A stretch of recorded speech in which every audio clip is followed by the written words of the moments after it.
Assalamualaikum warahmatullahi wabarakatuh. Perkenalkan, saya atas nama Syafira dengan NIM B04225212. Saya dari kelas Gizi D, angkatan 2022, Prodi Gizi, Universitas Sulawesi Barat. Pada video kali ini saya akan melakukan praktikum mandiri secara sederhana dengan menggunakan bahan-bahan yang ada di rumah. Pada praktikum yang akan saya lakukan adalah uji jenis dan zat yang terkandung dalam makanan. Baiklah, mari kita mulai. Adapun bahan yang akan kita gunakan adalah betadin, kemudian ada ubi jalar, kemudian ada tahu,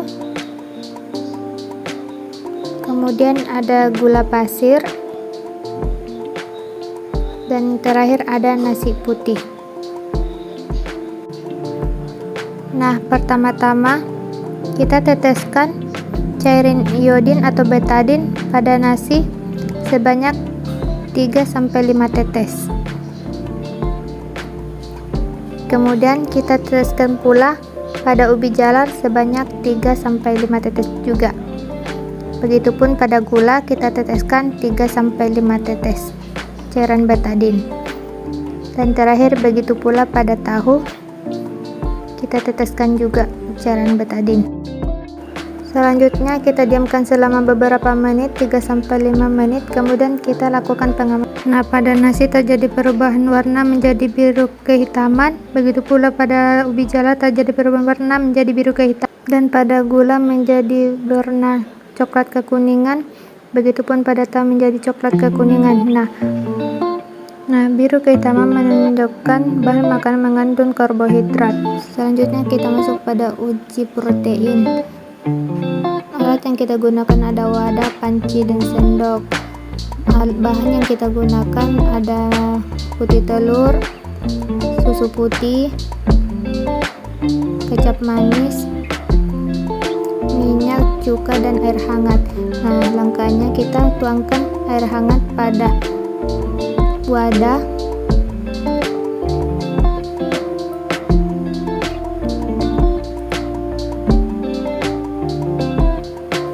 kemudian kita berikan beberapa sendok cuka pada minyak, pada susu putih,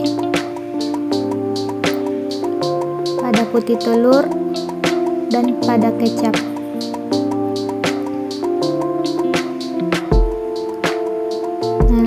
Setelah itu kita diamkan selama beberapa menit.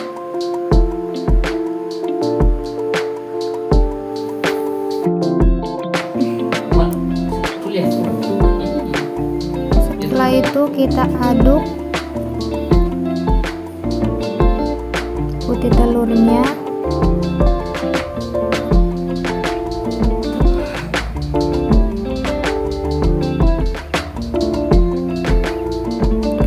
kita lanjut aduk susu putihnya,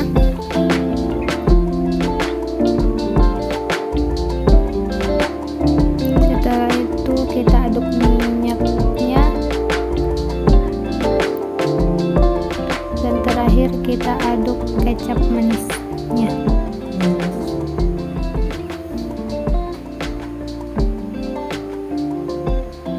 Nah, setelah itu kita diamkan selama beberapa menit.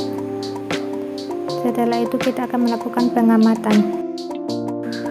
Nah, ini adalah hasil setelah kita diamkan selama beberapa menit.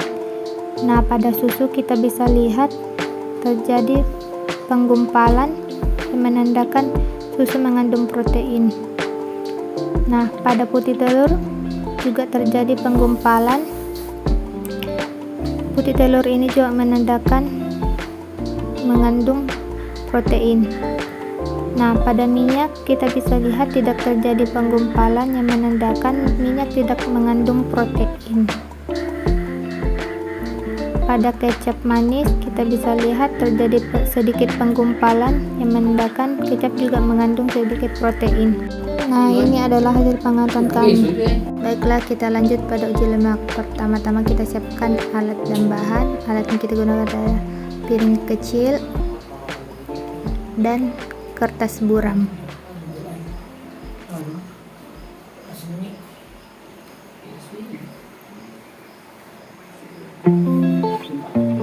Adapun bahan-bahannya, yaitu yang pertama ada mentega, kemudian ada kelapa, kemudian ada nasi, dan terakhir ada tahu.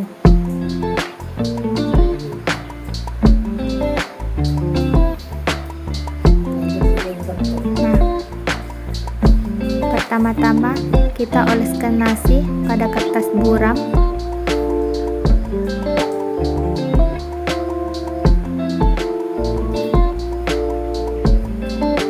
Kemudian kita oleskan mentega pada kertas buram.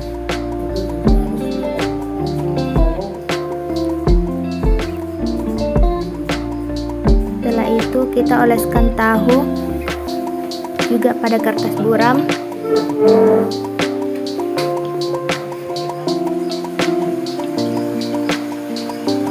Dan terakhir kita oleskan kelapa pada kertas buram. Nah, setelah itu kita diamkan selama beberapa menit, kemudian kita akan melakukan pengamatan. Nah, pada nasi tidak terjadi perubahan atau tidak transparan.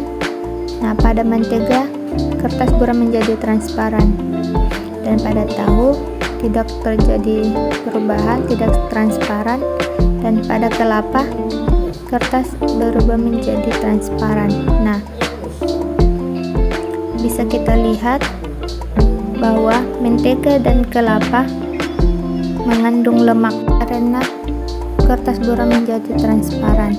Sekian dari saya. Assalamualaikum warahmatullahi wabarakatuh.